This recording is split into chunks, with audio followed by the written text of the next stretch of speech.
द्रौपदी चीरहरण। कृष्ण ने द्रौपदी के पुकारने का इंतजार क्यों किया? महाभारत में धृतकीड़ा के समय युधिष्ठिर ने द्रौपदी को दांव पर लगा दिया और दुर्योधन की ओर से मामा शकुनी ने द्रौपदी को जीत लिया। उस समय दुशासन द्रौपदी को बालों से पकड़कर घसीटते हुए सभा में ले आया। जब वहां द्रौपदी का अपमान हो रहा था, तब भीष्म पितामह, द्रोणाचार्य और विदुर जैसे न्यायकर्ता और महान लोग भी बैठे थे, लेकिन वहां मौजूद सभी बड़े दिग्गज मुंह झुकाए बैठे रह गए। द्रौपदी को घसीटकर लाया जा रहा था। तब तक भी द्रौपदी को यह भान नहीं था कि मेरा चीरहरण होने वाला है। जब दुशासन से भारी सभा में द्रौपदी की साड़ी उतारने के लिए कहा गया, तब द्रौपदी को इस बात का एहसास हुआ कि संकट बड़ा है। उस वक्त उन्होंने अपने सबसे प्रिय सखा भगवान श्री कृष्ण का नाम पुकारा। हरि हरि अभ्यम कृष्णा अभ्यम। उद्धव गीता या उद्धव भागवत में श्री कृष्ण के सखा उद्धव उनसे इस संबंध में कई सवाल करते हैं। आओ जानते हैं श्री कृष्ण उद्धव संवाद को। उद्धव कहते हैं, हे कृष्ण, आप पांडवों के आत्मीय प्रिय मित्र थे। आजाद बांधव के रूप में उन्होंने सदा आपका पूरा भरोसा किया। कृष्ण, आप महान ज्ञानी हैं। आप भूत, वर्तमान व भविष्य के ज्ञाता हैं, किंतु आपने सच्चे मित्र की जो परिभाषा दी है, क्या आपको नहीं लगता कि आपने उस परिभाषा के अनुसार कार्य नहीं किया? आपने धर्मराज युधिष्ठिर को जुआ खेलने से रोका क्यों नहीं? चलो ठीक है कि आपने उन्हें नहीं रोका, लेकिन आपने भाग्य को भी धर्मराज के वश में भी नहीं मोड़ा। आप चाहते तो युधिष्ठिर को जिता सकते थे। आप कम से कम उन्हें धन, राज्य और यहाँ तक कि खुद को हारने के बाद तो रोक सकते थे। उसके बाद जब उन्होंने अपने भाइयों को दांव पर लगाना शुरू किया, तब तो आप सभा कक्ष में पहुंच सकते थे। आपने वह भी नहीं किया। उसके बाद जब दुर्योधन ने पांडवों को सदैव अच्छी किस्मत वाला बताते हुए द्रौपदी को दांव पर लगाने को प्रेरित किया और जीतने पर हारा हुआ सब कुछ वापस कर देने का लालच दिया, कम से कम तब तो आप हस्तक्षेप कर सकते थे। अपनी दिव्य शक्ति के द्वारा आप पासे धर्मराज के अनुकूल कर सकते थे। इसके स्थान पर आपने तब हस्तक्षेप नहीं किया। जब द्रौपदी लगभग अपना शील खो रही थी, तब आपने उसे वस्त्र देकर द्रौपदी के शील को बचाने का दावा किया। लेकिन आप यह दावा भी कैसे कर सकते हैं? उसे एक आदमी घसीटकर सभा में लाता है और इतने सारे लोगों के सामने निर्वस्त्र करने के लिए छोड़ देता है। एक महिला का शील क्या बचा? आपने क्या बचाया? अगर आपने संकट के समय में अपनों की सहायता नहीं की, तो आपको आपात बांधव कैसे कहा जा सकता है? बताइए, आपने संकट के समय में सहायता नहीं की तो क्या फायदा? क्या यही धर्म है? इन प्रश्नों को पूछते पूछते उद्धव का गला रुंध हो गया और उनकी आंखों से आंसू बहने लगे। भगवान श्री कृष्ण मुस्कुराते हुए बोले, प्रिय उद्धव, यह सृष्टि का नियम है कि विवेकवान ही जीतता है।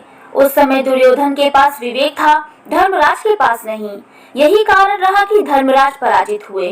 उद्धव को हैरान परेशान देखकर कृष्ण जी आगे बोले, दुर्योधन के पास जुआ खेलने के लिए पैसा और धन तो बहुत था, लेकिन उसे पासों का खेल खेलना नहीं आता था।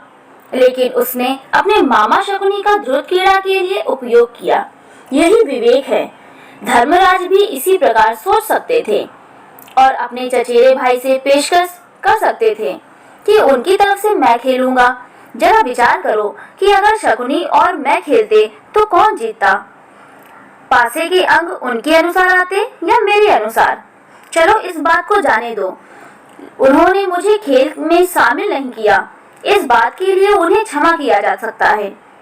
लेकिन उन्होंने विवेक शून्यता से एक और बड़ी गलती की, और वह यह है कि उन्होंने मुझसे प्रार्थना की कि मैं तब तक सभा कक्ष में न आऊं जब तक कि मुझे बुलाया न जाए, क्योंकि वे अपने दुर्भाग्य से खेल मुझसे छुपकर खेला चाहते थे। वे नहीं चाहते थे कि मुझे मालूम पड़े कि वो जुआ खेल रहे हैं।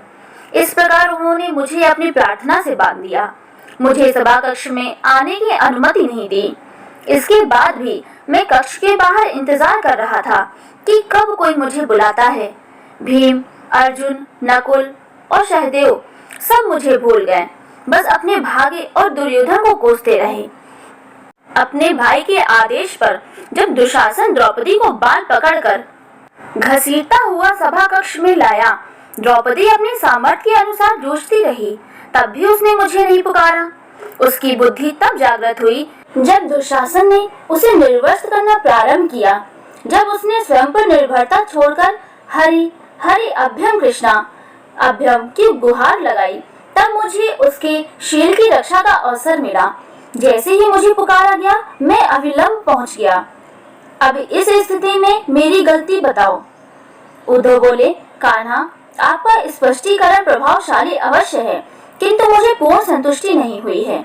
क्या मैं एक और प्रश्न पूछ सकता हूँ? कृष्ण की अनुमति से उद्धव ने पूछा। इसका अर्थ ये हुआ कि आप तभी आओगे जब आपको बुलाया जाएगा? क्या संकट से घिरे अपने भक्त की मदद करने आप स्वतः नहीं आओगे? कृष्ण जी मुस्कुराए। उद्धव, इस सृष्टि में हर एक का जीवन उसके स्वयं के कर्म फल के आधार पर संचालित होता है। ना तो मैं इसे चलाता हूँ और ना ही इसमें कोई हस्तक्षेप करता हूँ। मैं केवल एक साक्षी हूँ। मैं सदैव तुम्हारे नजदीक रहकर जो हो रहा है उसे देखता हूँ। यही ईश्वर का धर्म है।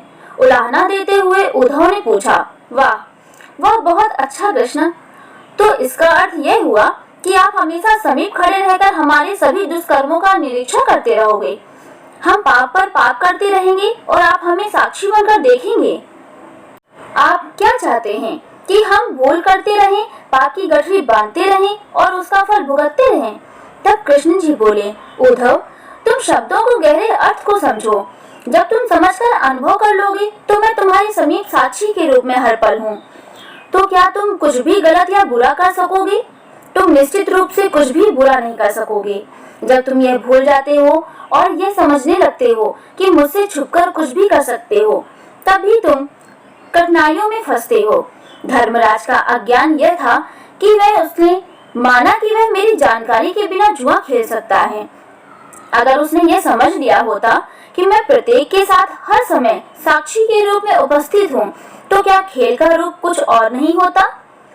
उद्धव मंत्रमुग्ध हो गए और बोले, प्रभु, कितना गहरा दर्शन है, कितना महान सत्य। प्रार्थना और पूजा पाठ से ईश्वर को अपनी मदद के लिए बुलाना तो महज हमारी पर भावना है, किंतु जैसे ही हम यह विश्वास करना शुरू करते हैं कि ईश्वर के बिना पत्ता भी नहीं हिलता, तब हमें साक्षी के रूप में उनकी उपस्थिति महसूस होने लगती है। गड़बड़ तब होती है जब हम इसे भूलकर संसारिकता में डूब जाते हैं। आपको जानकारी कैसी लगी हमें कमेंट में जरूर बताएं। वीडियो को लाइक करें और हमारे चैनल को सब्सक्राइब कर लें। धन्यवाद।